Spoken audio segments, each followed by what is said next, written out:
Et j'ai l'immense plaisir d'accueillir José Weisbrot, directrice de l'école juive moderne. On va y arriver avec les masques qu'on met, qu'on enlève, voilà, on perd le fil. José, bonjour, merci beaucoup d'être avec nous. Bonjour Lise. Alors, ce n'est pas la première émission qu'on fait ensemble, mais je crois que ça faisait longtemps.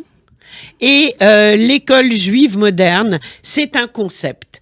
C'est un concept qui fonctionne avec un nouveau projet dont on va parler. Ce qu'on aimerait savoir, c'est où en est l'école aujourd'hui, le JM, École juive moderne. Bonjour Lise et merci pour votre accueil. L'école a fêté sa bar mitzvah l'année dernière. 13 ans déjà. 13 ans déjà. Elle rentre dans un rythme de croisière avec vraiment un projet qui s'installe dans le paysage communautaire. Et surtout cette envie de poursuivre en fait et de développer ce projet pédagogique qui est une réussite. Sa réussite, je crois que c'est vraiment son pluralisme, puisque le JM affirme sa volonté d'une pluralité sociale et d'appartenance religieuse afin de faire cohabiter ensemble des familles différentes dans un respect mutuel total. Et ça, c'est une véritable réussite. Oui, et puis je crois que vous êtes peut-être les seuls à faire ça. Presque, oui. Oui. Alors, justement, donc, cette école, ça commence à la maternelle et ça se termine en CM2. Tout à fait. L'école a commencé donc il y a 14 ans avec 18 élèves. Aujourd'hui, on a 195 élèves sur l'école. Donc, il y en a déjà qui sont à l'université, voilà, qui ont démarré avec vous. Exactement, voilà. Tout à fait. Et on a donc maintenant 6 contrats d'État sur 8 classes. Donc une véritable reconnaissance et une conformité avec les programmes de l'éducation nationale, ce qui est quand même essentiel. Bien sûr. Pour que nos élèves poursuivent voilà, le chemin de leurs études. Alors quelles sont les spécificités de l'EJM ? Alors le JM... Je peux dire EJM ? Oui, tout à fait, le JM, tout à fait. Alors ces spécificités, elles sont nombreuses. La première, je dirais que c'est l'approche de l'enfant. C'est une approche de l'enfant qui est vraiment centrée sur un suivi personnalisé, un respect des rythmes, un respect de l'enfant en tant qu'individu. C'est le matin la possibilité pour l'enfant d'être accueilli voilà, dans son intériorité, d'accueillir ses émotions, de pouvoir mettre un mot sur une difficulté, pour après pouvoir être pleinement disponible pour les apprentissages. Et ça, c'est essentiel. Bien sûr. C'est aussi sa spécificité, c'est une équipe qui travaille ensemble, une équipe qui grandit ensemble, des concertations très très régulières.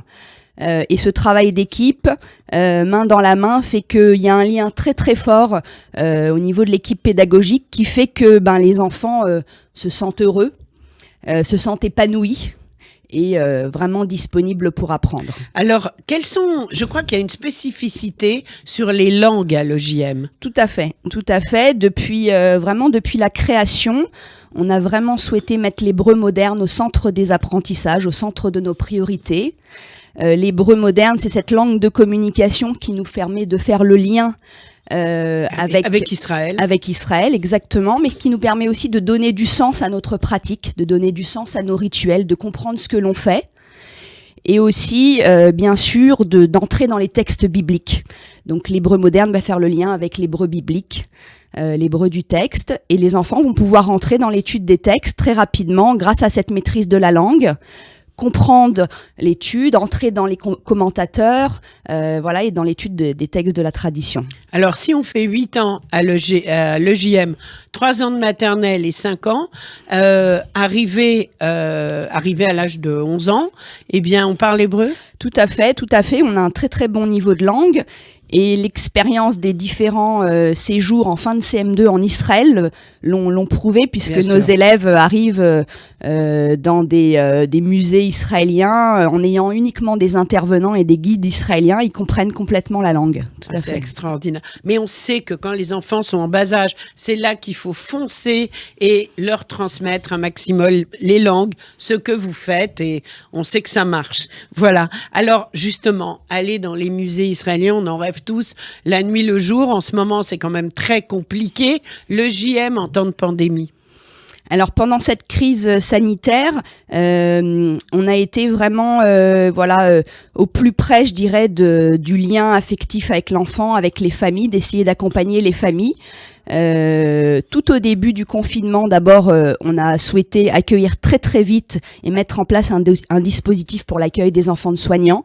Ça, c'était important. Je crois qu'on est une des rares écoles à avoir mis ce dispositif en place.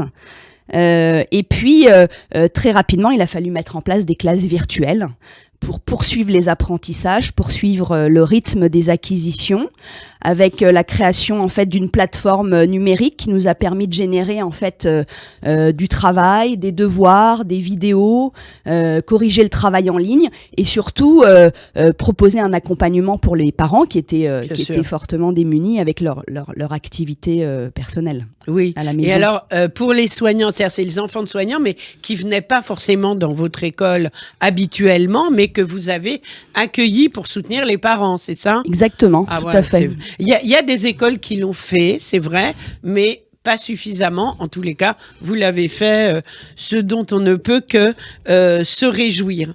Alors, il y a une ouverture culturelle et artistique à l'EJM qu'on ne trouve pas dans toutes les écoles. Oui, tout à fait. Notre volonté vraiment depuis la création, c'est d'ouvrir cette école sur le monde. C'est vraiment de proposer aux enfants chaque mois une sortie dans des musées parisiens, des intervenants extérieurs qui viennent enrichir, susciter et nourrir la curiosité de l'élève et mettre au centre, je dirais, la créativité des enfants. Ça, c'est très important parce qu'on n'apprend pas seulement dans la classe, on apprend aussi en dehors de la classe, dans des moments, des séjours de classe de découverte, dans des moments, dans des musées, en faisant un parcours. Mais alors justement, ça fait 1 an qu'on peut plus faire tout ça. Comment est-ce que vous vous réinventez ? Alors, on accueille de nombreux intervenants.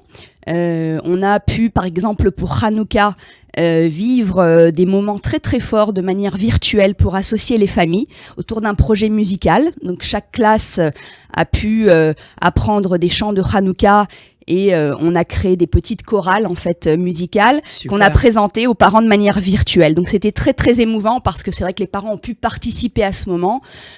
Privilégiés depuis la rentrée, depuis l'âge de 3 ans. Les parents ne peuvent pas rentrer dans l'école, ne peuvent pas participer à la vie de l'école, donc c'est très frustrant pour eux. Donc plus on peut les impliquer, plus on peut les faire participer. Voilà, chaque classe est équipée en TNI, en tableau numérique interactif. On a des caméras également qui permettent de filmer la vie de la classe et de permettre aux parents d'être un peu avec nous quand même. Ben, bien sûr. Et vous êtes vous-même parent, donc vous savez exactement, vous êtes, si j'ose dire, des deux côtés de la barrière. Tout à fait. C'est vrai, c'est très important de le dire. Alors, il y a un très beau projet là qui arrive à grands pas pour la rentrée 2021-2022, si je ne m'abuse. Je vous laisse en parler, José Weisbrot. Oui, tout à fait.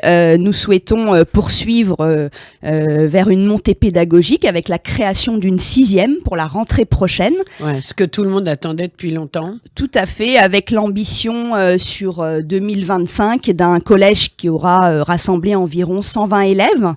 Donc, tout en restant cette petite structure à taille humaine que nous sommes, c'est-à-dire une classe par niveau, tout en continuant avec ce suivi personnalisé, ce respect vraiment du rythme de chacun.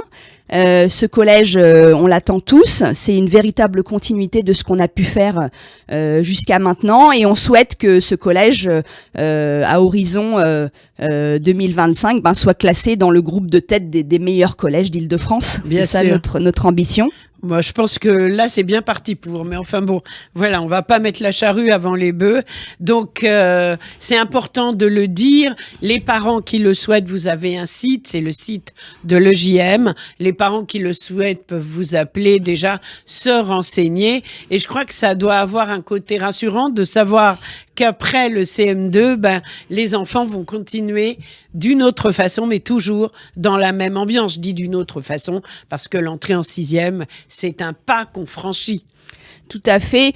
Et c'est vrai que la priorité sera donnée bien sûr à nos élèves de CM2, mais c'est aussi cette possibilité d'accueillir d'autres élèves, d'autres écoles, tout en tout en ayant bien sûr l'adhésion à notre projet. Voilà, c'est aussi Mais si le par souhait. exemple ces élèves arrivent et qui parlent pas hébreu, Voilà. Comment on fait? Alors ça, c'est une véritable question que l'on s'est posée, c'est d'avoir un apprentissage sur 2 rythmes, de permettre à nos élèves de poursuivre leur très bon niveau de langue et de permettre aux autres de découvrir l'hébreu moderne. Voilà, donc on aura bien sûr 2 rythmes. Oui, c'est très bien parce que c'est pas le cas dans toutes les écoles. Je vais pas citer d'exemples que j'ai eus, mais c'est vrai que des enfants qui parlaient pas hébreu n'ont pas pu intégrer certaines écoles juives arrivées en 5e, 4e, parce que tout simplement, ils n'étaient pas au niveau. Donc là, c'est important, c'est même fondamental de le préciser. Vos enfants pourront se mettre à l'hébreu s'ils l'ont déjà fait dès la 6e. C'est le point d'achoppement, je crois. Exactement. C'est également ce collège, c'est une équipe, un collège de JM qui va s'appuyer en fait sur une équipe certifiée. Oui. Des capétiens, des agrégés, voilà, des titulaires qui sont diplômés avec des reconnaissances du rectorat, une équipe expérimentée, investie et qui souhaite participer à la création d'un nouveau projet. Parce que c'est toujours très exaltant de démarrer une nouvelle aventure. Mais alors après la 6e, il y aura la 5e l'année d'après? Tout à fait, la montée pédagogique va se faire et se poursuivre, exactement. Ah, c'est super ça. Avec la volonté, bien sûr, d'être contractualisé avec l'État, comme on a pu le faire jusqu'à maintenant avec la maternelle et le primaire. Et alors, justement, donc encore une question. Donc, on s'inscrit pour la 6e, les enfants peuvent monter. À l'heure actuelle, il n'y a pas encore, la 6e va y avoir, mais jusque-là, quand on quittait le JM en CM2, on allait où? Alors, quand on regarde un peu sur les 5 dernières années, on s'est rendu compte que beaucoup d'enfants rejoignaient en fait des écoles de la communauté juive, mais que dans l'ouest parisien, l'offre est assez réduite. Et on a aussi fait l'analyse depuis peu que la moitié des enfants rejoignaient des écoles bilingues et des écoles publiques. Donc du coup, il n'y avait pas cette continuité de cette construction identitaire qu'on avait pu faire et aussi du travail qu'on a pu faire en hébreu. Il n'y avait pas cette continuité dans la communauté. Donc d'où la vraie nécessité en fait de continuer et de poursuivre ce projet. Alors d'abord, un grand mazel tov pour la bar mitzvah de l'EJM. Là maintenant, ça y est, c'est presque 14. Voilà, 14e rentrée. Voilà, exactement. 14e rentrée. Donc le gros projet, c'est la 6e en septembre 2021. Le site de l'EJM. Le site de l'EJM, l'école juive moderne, le site internet. Voilà. Oui, on trouve sur le site internet le projet d'établissement, des fiches de préinscription pour la maternelle, le primaire et le collège. Voilà, le site vient d'être réactualisé. Et vous êtes situé autour du 17e. Exactement. On peut le dire. Voilà, dans le 17e, oui. tout à fait, tout près de la porte de Champéret. D'accord, donc pour que les parents qui nous écoutent sachent exactement à peu près où vous vous trouvez. Eh bien, bravo pour tout ça. Je crois qu'on a fait le tour. Oui, tout à fait. Eh bien, bravo pour tout ce que vous faites. Et puis, continuez. Hein, c'est tout ce qu'on vous souhaite. Et continuez le mieux possible. Et apparemment, comme vous aimez beaucoup l'hébreu, on continue, nous, en hébreu sur Radio J avec Noah Kirel. Yeshbi, Ahava, on va parler d'amour. Ça va très bien avec le JM. Au revoir, merci. Merci, Lise.